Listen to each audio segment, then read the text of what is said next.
नमस्कार, Shriram time news मध्ये मी स्वप्नील परदेशी आपलं पुन्हा एकदा स्वागत करतो। पाहूया गेल्या 24 तासातील ताज्या घडामोडी। शहरातील ऊस गल्ली येथील सुनील सुपारी सेंटरवर राजकमल टॉकीज समोरील पानटपरी चोरट्यांनी फोडली। सुमारे 9.5 ते 10 लाख रुपयांचा मुद्देमाल लंपास। दरखेडा येथील स्वस्त धान्य दुकानदार लोटन पाटील यांची चौकशी करून कारवाई करण्याची ग्रामस्थांची मागणी। मराठा महासंघाचे संस्थापक अध्यक्ष अण्णासाहेब पाटील यांच्या जयंतीनिमित्त बहुभाषिक कवी संमेलन संपन्न। Joint action council of student organisation तर्फे शहरातील डॉक्टर बाबासाहेब आंबेडकर यांच्या पुतळ्याजवळ डफली बजाव आंदोलन करून हाथरस येथील घटनेचा निषेध। नवी दिशा संस्था, क्रेडिट ऍक्सिस ग्रामीण लिमिटेड व काळखेडे ग्रामपंचायत यांच्या मार्फत गावात कोविड-19 बाबत जनजागृती। शिरपूर ते शहादा दरम्यान भटाणे गावाजवळ रस्त्यावरील खड्डे टाळण्याच्या प्रयत्नात ट्रक अनियंत्रित झाल्याने ट्रक पुलाखाली पडून अपघात, सुदैवाने जीवितहानी टळली। आणि सोनगीर येथील भगवान बालाजींचा रथोत्सव कोरोनाच्या पार्श्वभूमीवर रद्द। आता बातमीपत्र विस्ताराने। धुळे शहरातील ऊस गल्ली येथील सुनील सुपारी सेंटर व राजकमल टॉकीज समोरील पानटपरी चोरट्यांनी फोडून 35,000 रुपयांच्या रोकडसह 9.5 ते 10 लाख रुपयांच्या विविध कंपनीच्या सिगरेट लंपास केल्याची घटना रविवारी सकाळी उघडकीस आली। धुळे शहरातील ऊस गल्ली येथील सुनील सुपारी सेंटर व राजकमल टॉकीज समोरील पानटपरी चोरट्यांनी फोडून 35,000 रुपयांच्या रोकडसह 9.5 ते 10 लाख रुपयांच्या विविध कंपनीच्या सिगारेट लंपास केल्याची घटना रविवारी सकाळी उघडकीस आली। याबाबत अधिक माहिती अशी की शहरातील आझादनगर पोलीस ठाणे हद्दीतील ऊस गल्ली येथील बाबू प्रकाशमल अखेजा यांचे सुनील सुपारी सेंटर हे दुकान रविवारी पहाटेच्या सुमारास चोरट्यांनी फोडून तेथून golden flag premier, Bristol gold light, gold button, star gold, gold eyes, gold king, 4 square तसेच गल्ल्यातील 30 ते 40 हजार रुपयांची रोकड व चिल्लर असा एकूण 9.5 ते 10 लाख रुपयांचा मुद्देमाल लंपास केला आहे। त्याचप्रमाणे दुकानातील सीसीटीव्ही DVR देखील लंपास केला आहे। चोरटे हे सीसीटीव्ही कॅमेऱ्यात कैद झाले असून चोरी दरम्यान स्विफ्ट डिझायर कार सीसीटीव्ही कॅमेऱ्यात दिसून येत आहे। घटनेची माहिती मिळताच आझादनगर पोलीस ठाण्याचे सहाय्यक पोलीस निरीक्षक MJ सय्यद, सुनील पाथरवट, किरण वळवी आदी घटनास्थळी दाखल झाले। त्यांनी घटनास्थळाची पाहणी केली। त्याचप्रमाणे शहर हद्दीतील राजकमल टॉकीज समोर असलेल्या दिलीप चंपालाल अग्रवाल यांची ही पानटपरी चोरट्यांनी फोडून सिगारेट, क्लासिक, गोल्ड फ्लॅग अशा विविध प्रकारच्या 50,000 रुपयांच्या सिगारेट चोरून नेल्या आहेत। एकाच रात्रीत चोरट्यांनी आझादनगर व शहर हद्दीत 2 चोऱ्या करून एक प्रकारे पोलिसांना आव्हान दिले आहे। मी फरवरी पासून SP ऑफिसला आझादनगर पोलिसाला सूचित करता होतो की माझी दुकानावर दरोडा होण्याचे चान्सेस आहे, पण काही लक्ष माझ्याकडे पोलीस डिपार्टमेंटने केला नाही आणि काही सिंधी गुंडा लोकांनी उलटी सिधी दिशाभूल करून माझ्याही घरी पोलीस डिपार्टमेंटला पाठवून दिला भाई गुडका विकुरायला। पण हे फक्त सिंधी गुंडा लोकांचे माझे हप्ता वसूल करण्याचे प्लॅनिंग होते, पण काही माझ्याकडे सिंधी गुंडांच्याकडे लक्ष दिला, पण माझ्याकडे लक्ष दिला नाही व्यापारी माणूसकडे। ही फरवरी पासूनही SP ऑफिस आझादनगर पोलीस स्टेशनला सूचित करत होता भाई माझ्या दुकानावर दरोडा होण्याचे चान्सेस आहे, पण माझ्यावर उलटा अन्याय झाला। हे तो हायकोर्टने माझ्या इन्साफ करून मला माल वापस दिले। हे तो माझी काय आज परिस्थिती असती, मला आत्महत्या करायची परिस्थिती असती। लेखी अर्ज दिला होता, लेखी अर्ज दिलेले आहे, त्यानंतर बी काय लक्ष नाही। 7 महिने झाले लॉकडाऊनला, पण काही लक्ष केलं नाही पोलिसने। मी पत्र दिलेला होता, हे दरोडा होण्याचे माझे फुल चान्सेस आहे। हे मला फरवरी पासूनही मला सूचित करत होते गुंडा लोक की तू नेतो तुझ्या आम्ही दरोडा करून। ते घाबरावटचे मारून मी दुकानाला माल घेऊन घरी गेलो होतो, पण काय सिंधी लोकांनी जे दिशाभूल केली ते परिणाम आज मी भोगू राहिला। माझ्या दुकानाचे नाव आहे सुनील सुपारी सेंटर। करीबन माझे 7 लाख रुपयाचे सिगरेट गेलेले आहे, गोल्ड फ्लेक वगैरे सर्व भारी सिगरेट, आणि 40-50 हजार रुपये कॅश पडलेले होते, ती काय चिल्लर पडलेली होती सर्व साफ करून गेलेले। मॉनिटर वगैरे टीव्हीच्या मॉनिटर, CCTVच्या। हे चोरांची काय ती हिंमत की आपण 2-2 बार कंप्लेंट करतो, त्यानंतर बी चोर आपल्या दुकानावर लक्ष बनवून ठेवले होते। मला इन्साफ करायला पाहिजे। जेव्हा माझ्या घरी माल घेऊन गेलो, हे तो माझ्या हायकोर्टाने मला इन्साफ केला, माझा माल परत दिला। आता SP साहेबांनी माझ्याकडे लक्ष द्यायला पाहिजे की गलत कोण होता, सिंधी गुंड होते का व्यापारी माणूस होतो सुनील सुपारीवाला। मामा पानवाले माझ्याकडे अंदाजे सकाळी चोरी झालेली आहे, त्यात कमीत कमी अंदाजे 40 ते 25 हजारचा माल गेलेला आहे। काय गेलं मला सर्व सिगरेट कंपनीच्या आता वेगवेगळ्या कंपनी असतात, विल्स आहे, गोल्ड फ्लॅग आहे, आईसबस आहे, क्लासिक आहे, क्लासिकचे 8 प्रकार असतात त्याच्यामध्ये। शटर तोडून टामी लावून शटरवरती उचकवलेलं आहे आणि सिगरेटा काढून ते पलायन झालेले. शिंदखेडा तालुक्यातील दरखेडा येथील स्वस्त धान्य दुकानदार लोटन पाटील यांच्याबाबत ग्रामस्थांनी तक्रार केल्यानंतर पुरवठा विभागाचे नायब तहसीलदार श्रीमती घुगे यांनी गावास भेट देऊन लाभार्थ्यांशी चर्चा केली असता लाभार्थ्यांचे म्हणणे ऐकून न घेतल्यामुळे ग्रामस्थांनी नाराजी व्यक्त केली असून रेशन दुकानदाराची चौकशी करण्याची मागणी करण्यात आली आहे. शिंदखेडा तालुक्यातील दरखेडा येथे स्वस्त धान्य दुकानदार लोटन पाटील यांच्याबाबत ग्रामस्थांनी तक्रारी केल्यानंतर पुरवठा विभागाचे नायब तहसीलदार श्रीमती घुगे यांनी गावास भेट देऊन लाभार्थ्यांशी चर्चा केली असता लाभार्थ्यांचे म्हणणे ऐकून न घेतल्यामुळे ग्रामस्थांनी नाराजी व्यक्त केली असून चौकशीवेळी रेशन दुकानदारही उपस्थित नसल्यामुळे पुरवठा विभाग स्वस्त धान्य दुकानदारास पाठीशी घालत असल्याचा आरोप करण्यात आला आहे. तालुक्यातील दरखेडा गावात रेशन दुकानदार लोटन पाटील हे स्वस्त धान्य दुकान चालवित आहेत. गेल्या 2 वर्षापासून ते गावातील अंत्योदय, बीपीएल, केशरी कार्ड धारकांना त्यांच्या हक्काच्या सवलतीच्या दरात मिळणाऱ्या धान्यात कपात करून रेशन वाटप करीत आहे. ज्या लाभार्थ्यांना 35 किलो धान्य पूर्वी मिळायचे ते 10 किलो देत असल्याची तक्रार आहे. कोणत्याही लाभार्थ्यास रीतसर पावती दिली जात नाही. कोरोना महामारीत सरकारने दिलेले मोफत धान्यही त्यांनी हडप केलेले आहे. त्यामुळे ग्रामस्थांतर्फे शिंदखेडा तहसीलदार यांना तक्रार करण्यात आली होती व सदर घटनेची चौकशी करण्याची मागणी करण्यात आली होती. तक्रारीच्या अनुषंगाने पुरवठा विभागाच्या नायब तहसीलदार श्रीमती घुगे यांनी गावात येऊन चौकशी केली असता सुमारे 200 लाभार्थी उपस्थित होते, परंतु त्यांनी लाभार्थ्यांचे म्हणणे ऐकून घेतले नाही व तक्रारींबाबतही चौकशी केली नाही. रेशन दुकानदार यांच्या बाबतीत तक्रार असून दुकानदार चौकशीवेळी उपस्थित नव्हते. त्यामुळे ग्रामस्थांनी संताप व्यक्त करत सरपंच, पोलीस पाटील आदींनी सर्व रेशन दुकानदार लोटन पाटील यांची चौकशी करून कारवाईची मागणी केली आहे.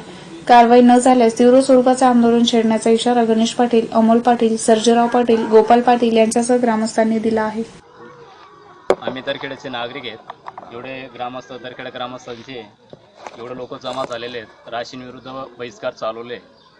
तर आम्ही गेल्या 25 तारखेला माननीय तहसीलदार साहेबांना निवेदन पण दिलेलं आहे आणि आपले धुळ्याचे जे आहेत अन्नपुरवठा जिल्हाधिकारी यांना पण आम्ही 29 तारखेला निवेदन दिलेलं आहे आणि अत्यंत त्यांनी अजून ॲक्शन घेतलेलं नाही.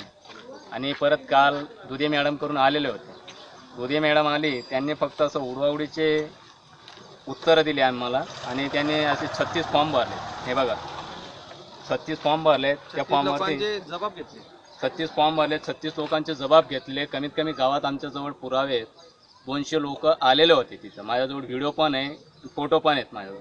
200 लोक आलेले आहेत. मी मॅडमला फक्त एवढं विचारलं, मॅडम तुम्ही हे फॉर्म भरताय याच्यामधून तुम्ही आम्हाला सही द्या की माझ्याजवळ पुरावा काय राहील असं म्हणून मी त्यांना विचारलं आणि मी एक कॉपी इथं काढतो. तुम्ही मॅडम म्हटले मला की तुम्ही जे माझ्याकडनं पुरावा मागताय तिथं या मी तुम्हाला पुरावा देऊ. पण माझा कागदावर भरोसा आहे. माझा लोकांवरती आतापर्यंत भरोसा उठलेला आहे. मी कागदावर जो विश्वास करेन तोच कागदावर आहे. आणि मॅडमनी मला असं कागद फेकून दिले आणि मॅडम निघून गेले.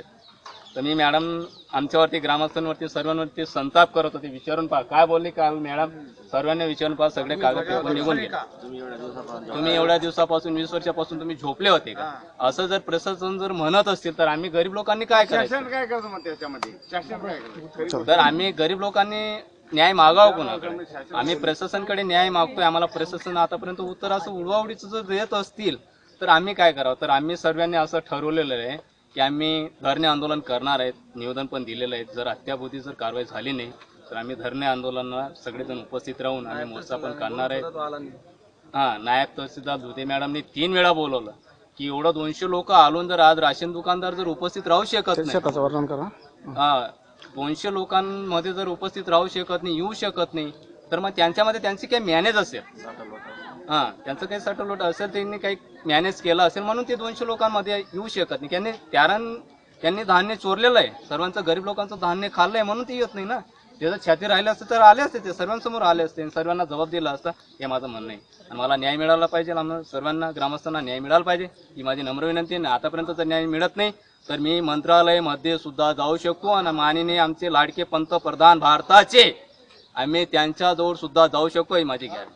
कारण ते असं मॅनेज होणारे माणूस नाही, ते असे पक्ष बघणारे माणूस नाही. पंतप्रधान आपले भारताचे ते असं मॅनेज होणारे माणूस नाही. आणि मी त्यांना सुद्धा एक निवेदन देणार आहे. आणि राशन धारकावर कारवाई झालीच पाहिजे. नाही झाली तर आम्ही सोमवारी आंदोलनाला जाणार आहे, हे माझा इशारा आहे. मराठा महासंघाचे संस्थापक अध्यक्ष अण्णासाहेब पाटील यांच्या जयंतीनिमित्त धुळे जिल्हा अखिल भारतीय मराठा महासंघाच्या वतीने बहुभाषिक कवी संमेलनाचे मराठा सेवा संघाच्या कार्यालयात आयोजन करण्यात आले होते. मराठा महासंघाचे संस्थापक अध्यक्ष अण्णासाहेब पाटील यांच्या जयंतीनिमित्त धुळे जिल्हा अखिल भारतीय मराठा महासंघाच्या वतीने बहुभाषिक कवी संमेलनाचे मराठा सेवा संघाच्या कार्यालयात आयोजन करण्यात आले होते. या संमेलनात 70 ते 80 कवींनी आपला सहभाग नोंदवला. संमेलनात सहभागी झालेल्या सर्व कवींना सन्मानचिन्ह व प्रमाणपत्र देऊन गौरवण्यात आले. तसेच श्यामकांत पाटील यांचा अंमळनेर येथे 1 लाख वृक्ष लागवड केल्याबद्दल अखिल भारतीय मराठा महासंघातर्फे छत्रपती शाहू महाराज पुरस्कार देऊन गौरव करण्यात आला. यावेळी सोशल डिस्टन्सिंगचे तंतोतंत पालन करण्यात आले होते. याप्रसंगी धुळे जिल्हाध्यक्ष जगन ताकटे, विक्रमसिंह काळे, भूषण बोरसे, प्रफुल्ल माने, देवीदास पवार, बाजीराव खैरनार, राजेंद्र मराठे, उमेश पवार, पवन शिंदे, दिनेश काळे, संजय नेतकर, दत्तात्रय कल्याणकर, राजेश सोनार, राम जाधव आदी उपस्थित होते. धुळे जिल्हा अखिल भारतीय मराठा महासंघाच्या वतीने मराठा महासंघाचे संस्थापक अध्यक्ष अण्णासाहेब पाटील यांच्या जयंतीचे औचित्य साधून बहुभाषिक कवी संमेलन आज आम्ही आयोजित केले होते. या कवी संमेलनात 70 ते 80 कवींनी सहभाग नोंदवला आहे. सोशल डिस्टन्सचे पालन करून आम्ही सर्वांना मास्क वाटले, सॅनिटायझरचा वापर करून व सर्वांना ज्यांनी कवींनी भाग घेतला त्यांना प्रमाणपत्र आणि ट्रॉफी देऊन, फुलहार देऊन त्यांचा गुणगौरव सत्कार करण्यात आला आहे. या प्रसंगी मला महिला बहुउद्देशीय संस्थेच्या मार्फत, सप्तशृंगी महिला उद्देशीय संस्थेच्या मार्फत छत्रपती शिवाजी महाराज हा पुरस्कार जाहीर झाला. त्याबद्दल मी आमची बहीण मीनाताई भोसले यांचे मी शतशत आभार मानतो. व आमच्या अखिल भारतीय मराठा महासंघाच्या वतीने अंमळनेर येथील 1 लाख वृक्ष ज्यांनी लावले आहे ते श्यामकांत पाटील यांना छत्रपती शाहू महाराज पुरस्कार आम्ही अखिल भारतीय मराठा महासंघाच्या वतीने दिला आहे. या कार्यक्रमामध्ये मला ज्यांनी सहकार्य केलं, ज्यांनी मला आर्थिक व श्रमिक मदत केली, त्या सर्वांचं अखिल भारतीय मराठा महासंघाच्या वतीने कोटी कोटी आभार मानतो. असेच कार्यक्रम आम्ही अनेक वेळा राबवू असे मी ग्वाही देतो. जय जिजाऊ, जय शिवराय. उत्तर प्रदेशातील हाथरस येथील घटनेचा निषेध करीत joint action council of student organisation तर्फे शनिवारी शहरातील डॉक्टर बाबासाहेब आंबेडकर यांच्या पुतळ्याजवळ डफली बजाव आंदोलन करून संबंधित आरोपींवर कठोर कारवाई करण्याची मागणी करण्यात आली. उत्तर प्रदेशातील हाथरस येथील घटनेचा निषेध करीत joint action council of student ऑर्गनायझेशनतर्फे शनिवारी शहरातील डॉक्टर बाबासाहेब आंबेडकर यांच्या पुतळ्याजवळ डफली बजाव आंदोलन करून संबंधित आरोपींवर कठोर कारवाईची मागणी केली. हाथरस येथील अमानवीय हिंसेस जातीयवादी मानसिकता जबाबदार आहे. उत्तर प्रदेशातील उन्नाव, मध्य प्रदेश, दिल्ली व गुजरात येथे महिला व तरुणींवर अत्याचाराच्या घटना घडल्या आहेत. या सर्व घटनांना भाजपचे लोकप्रतिनिधी जबाबदार आहेत. त्यामुळे सत्ताधारी भाजप सरकारचाही निषेध करण्यात आला. हाथरस येथील घटनेप्रकरणी आरोपींवर कठोर कारवाई करावी अशी मागणी करण्यात आली आहे. यावेळी सिद्धांत बागुल, सुजित गेडाम, विजय वाघ, जितेंद्र अहिरे, राकेश अहिरे, अमोल शिरसाट, अरविंद मोरे, रोशन खैरनार, शरद वेंदे, महेंद्र शिंदे, प्रशांत वाघ, मयूर वाघ, राहुल मोरे, अविनाश साळवे, संदीप बोरसे, दीपक बैसाने, मनीष दामोदर, विनोद केदार आदी उपस्थित होते. समस्त कार्यकर्ते आज दिनांक 10 रोजी डॉक्टर बाबासाहेब आंबेडकर पुतळ्यावर उत्तर प्रदेश येथे झालेल्या दलित अत्याचाराच्या घटनेच्या निषेधार्थ समस्त joint action committee Ambedkar student ऑर्गनायझेशनच्या वतीनं देशव्यापी आंबेडकरवादीचे विद्यार्थी संघटना आहेत त्यांच्या वतीनं आज देशभर निषेध व्यक्त केला जात आहे. आम्ही समस्त विद्यार्थी संघटनेच्या वतीनं इथल्या उत्तर प्रदेश सरकार, मोदी सरकारच्या निषेधात वाढत्या दलित हिंसाचार आणि आदिवासी हिंसाचाराच्या निषेधात या ठिकाणी निषेध करण्यासाठी जमलेलो आहोत. आमचं म्हणणं आहे की या ज्या घटना आहेत या इथल्या जातीवादी आणि जात पितृसत्ताक मानसिकतेच्या व्यवस्थेकडनं होत आहेत आणि तिथे ज्या तथाकथित ठाकूर जातीचे जे आरोपी आहेत त्या आरोपींना इथली शासन व्यवस्था ही पाठीशी घालते आहे. इथल्या शासन व्यवस्थेने जातीच्या आणि वर्गाच्या भेदाला सोडून त्या पीडितेच्या न्यायासाठी उभं राहिलं पाहिजे असं आमची मागणी आहे. या ठिकाणी त्या पीडितेला न्याय मिळावा यासाठी आम्ही समस्त या ठिकाणी निषेध करीत आहोत आणि तुमच्या माध्यमातून माझा उभ्या देशभरातल्या जनतेला हे आव्हान आहे की इथल्या दलित आणि आदिवासींच्या होणाऱ्या अत्याचाराच्या विरोधात त्यांनी रस्त्यावर या ठिकाणी उतरायचं आहे. जय भीम, लाल सलाम. कोरोनाच्या पार्श्वभूमीवर नागरिकांमध्ये जनजागृती व्हावी या उद्देशाने नवी दिशा संस्था, क्रेडिट ॲक्सेस ग्रामीण लिमिटेड व काळखेडे ग्रामपंचायत यांच्या मार्फत गावात कोविड-19 बाबत जनजागृती मोहीम राबविण्यात आली. नवी दिशा संस्था, क्रेडिट ॲक्सेस ग्रामीण लिमिटेड व काळखेडे ग्रामपंचायत यांच्यामार्फत गावात कोविड-19 बाबत जनजागृती करण्यात आली. जनजागृती करणाऱ्या रिक्षास लोकनियुक्त सरपंच डॉक्टर प्रवीण पाटील यांनी हिरवा झेंडा दाखवून जनजागृती मोहिमेचे उद्घाटन करण्यात आले. सर्वत्र कोरोनाचा प्रादुर्भाव वाढत असल्याने गावागावात चिंतेचे वातावरण तयार झाले आहे. संकट अद्याप टळलेले नाही, म्हणून सावध राहा असा संदेश देत अशा परिस्थितीत सामान्य नागरिकांनी काय केले पाहिजे याविषयी गावागावात जागृती व्हावी या उद्देशाने सदर जनजागृती मोहीम राबवण्यात आली. यात रिक्षावर ध्वनिक्षेपक लावून कोरोनाविषयी जनजागृती करण्यात आली. सामाजिक अंतर, मुखवटा वापरण्याचे महत्त्व, सॅनिटायझरने हात धुण्याचे महत्त्व, खानपानमध्ये काय बदल करावा, व्हिटॅमिन ए, बी, सी, डीचे महत्त्व व रोगप्रतिकारक शक्ती कशी वाढवावी आदींबाबत संदेश देण्यात आला. यावेळी लोकनियुक्त सरपंच डॉक्टर प्रवीण पाटील, उपसरपंच ज्ञानेश्वर पाटील, ग्रामविकास अधिकारी SP पाटील, प्रवीण खंडारे, भूषण ब्राह्मणे आदी उपस्थित होते. नवी दिशा संस्था, क्रेडिट ॲक्सेस ग्रामीण लिमिटेड व कायखेड ग्रामपंचायतीमार्फत आज कायखेड गावामध्ये कोविड-19 म्हणजेच कोरोनाविषयी जनजागृती कार्यक्रमाचं आयोजन करण्यात आलं होतं.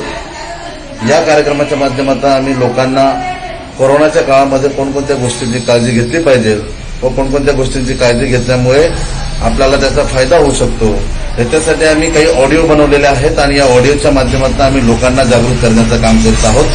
सोबतच vitamin A, vitamin B, vitamin C आणि व्हिटॅमिन डी या ची माहिती देखील आम्ही सदस्यांना देत आहोत. तरी ह्या कार्यक्रमासाठी कायखेड ग्रामपंचायतीने खूप सहकार्य केलं, त्याबद्दल धन्यवाद. अंकलेश्वर बऱ्हाणपूर राज्यमार्गावर शिरपूर ते शहादा दरम्यान भटाणे गावाजवळ रस्त्यावरील खड्डे टाळण्याच्या प्रयत्नात ट्रक अनियंत्रित झाल्याने ट्रक पुलाखाली पडून अपघात झाल्याची घटना घडली. सुदैवाने चालक व सहचालक किरकोळ जखमी झाले आहेत. अंकलेश्वर बऱ्हाणपूर राज्यमार्गावर शिरपूर ते शहादा दरम्यान रस्त्यावरील खड्डे टाळण्याच्या प्रयत्नात ट्रक अनियंत्रित झाल्याने ट्रक पुलाखाली पडून अपघात झाल्याची घटना घडली. सुदैवाने चालक व सहचालक किरकोळ जखमी झाले आहेत.